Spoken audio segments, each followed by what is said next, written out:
បាទសួស្តីលោកគ្រូអ្នកគ្រូក៏ដូចជាបងប្អូនទាំងអស់គ្នានេះគឺជាវីដេអូបង្ហាញអំពីវិធីក្នុងការសរសេរអត្ថបទឬក៏បន្ថែមពាក្យពេចន៍នៅក្នុងឯកសារ PDF ដែលយើងអាចធ្វើបានដោយប្រើប្រាស់កម្មវិធីផ្សេងៗក៏ប៉ុន្តែក្នុងនេះខ្ញុំប្រើកម្មវិធី2កម្មវិធីទី1គឺ Foxit Reader កម្មវិធីមួយទៀតគឺកម្មវិធី Adobe Acrobat អញ្ចឹងឥឡូវនេះគឺជាសញ្ញាកិច្ចការដែលយើងចង់បន្ថែមពាក្យពេចន៍អូខេអញ្ចឹងឥឡូវយើងបើកជាដោយប្រើប្រាស់នៅ Foxit Reader បាទ Open with Foxit Reader អូខេអញ្ចឹងវាមានលក្ខណៈអញ្ចឹងហើយបើយើងចង់ឲ្យវាបដូរមកតម្រង់ដែលយើងអាចមើលបាននោះគឺយើងត្រូវចុចនៅក្នុងកន្លែង Home ប៊ូតុង Home តមកទៀតចុចនៅលើរោកន្លែងទៅនេះដាក់ថា Rotate Left មានថាយើងធ្វើឲ្យវាហ្នឹងប្រែទៅខាងឆ្វេងបាទអញ្ចឹងណាបាទឲ្យវាប្តេទៅខាងឆ្វេងវិញអញ្ចឹងយើងអាចកែបានហើយតមកទៀតនៅក្នុងប៊ូតុង Home ដដែលនេះគឺយើងរកពាក្យមួយដែលគេដាក់ថា Typewriter បាទអញ្ចឹងចុចលើវាមកបាទហើយយើងចង់សរសេរអីបាទចុចលើហ្នឹងមកយើងសរសេរអូខេ font ខ្លួនវានៅតំណែងណា font ខ្លួនវាយើងដាក់ Times New Roman ឬក៏ Cambria ក៏បានចង់ដាក់ពណ៌ក៏បានចង់ដាក់ edit ក៏បានហើយយើងចង់រក font ឲ្យធំក៏បានដែរឧទាហរណ៍ខ្ញុំដាក់ថាឈ្មោះ M ជានអូខេហើយ Control A មកយើង select all ហ្នឹងយើង select មើលទៅបាទដាក់ highlight ក៏បានបាទអូខេអញ្ចឹងបានយើងចង់តែយើងដកវាមក double click ដើម្បីយើងកែ Control A ដកវាមកអូខេហើយ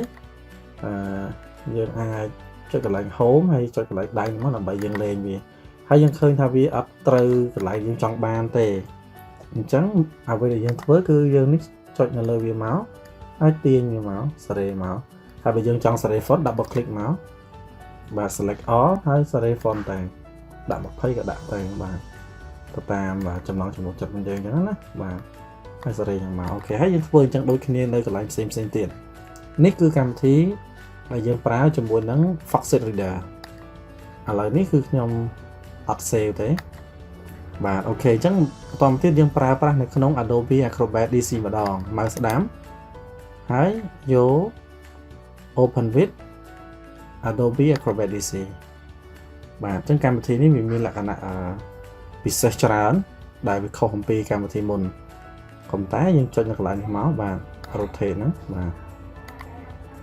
ហើយយើងអាច save បានពេលយើង save ទៅគឺឯកសារមួយហ្នឹងបើកលើក្រោយគឺអត់បញ្ឈរទេគឺវានឹងផ្ដេកបែបហ្នឹងហើយអូខេអញ្ចឹងយើងចង់ដាក់ឈ្មោះកន្លែងដល់នេះបាទនេះយើងឃើញសញ្ញា T បាទ T នេះគឺ text ចុចលើវាមកបាទតមកទៀតយើងដាក់មកបាទដូច M ជានអូខេអញ្ចឹងចេញមក M ជានហើយបាទអញ្ចឹងយើង select វាមកដើម្បីយើងធ្វើការកែសម្រួលវាណាបាទ Control A បាទអញ្ចឹងកន្លែង Cambria នេះយើងអាចអូសបានហើយយើងអាចដូរដាក់ font ប្រមាណឥឡូវដាក់ font 20បាទដាក់ទៅហើយដាក់ពណ៌អីពណ៌ក្រហមហ៎បាទដាក់ទៅដាក់ឲ្យវា fat បាទដាក់ទៅហើយយើងចុចកន្លែង hand នេះមកកន្លែងដៃហ្នឹងមកដើម្បីយើងដកវាចេញហើយនេះបាទយើងឲ្យវាចេញសញ្ញាជ្រុងយើងអូសវាសេរីទៅបាទអញ្ចឹងងាយស្រួលបើយើងចង់កែវាក៏ងាយស្រួលដែរគឺយើងគ្រាន់តែដាក់ cursor ចូលក្នុងទៅយើងកែតែម្ដងអូខេអញ្ចឹងនេះគឺវិធីងាយនៅក្នុងការសរសេរអត្ថបទបន្ថែម